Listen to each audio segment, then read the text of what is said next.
News Tamil கழுகு. கருணாநிதியோட நினைவு நாளை அடையாளத்துக்கு கொண்டாடிட்டு ராமநாதபுரம் மாவட்ட செயலாளரோட பிறந்த நாள் பிரம்மாண்டமா கொண்டாடப்பட்டிருக்கு.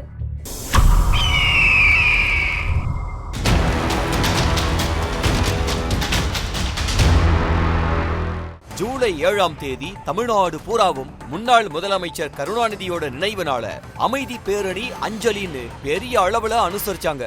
சென்னையில முதல்வர் ஸ்டாலின் தலைமையில அமைதி பேரணி போனாங்க. ஆனா ராமநாதபுரத்துல மட்டும் கருணாநிதியோட நினைவு நாள அடையாளத்துக்கு சிம்பிளா நடத்தி முடிச்சிருக்காங்க.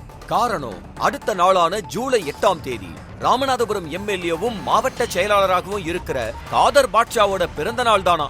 மாவட்ட செயலாளரோட பிறந்த நாளை பெருசா கொண்டாடணும்னு மாவட்ட தலைமை வாய்மொழி உத்தரவு போட மாவட்ட உடன்பிறப்புகள் எல்லாம் மாசேவோட மனச குளிர வைக்கணும்னு சீர்வரிசையெல்லாம் எடுத்து வந்து ஊர் முழுக்க பிரம்மாண்ட பேனர்களை கட்டி அமர்க்கலப்படுத்திட்டாங்களாம். இந்த விவகாரம் கட்சி தலைமையோட காதுகளுக்கு போக அநேகமா அறிவாலயத்துல பஞ்சாயத்து இருக்கும்னு சொல்றாங்க.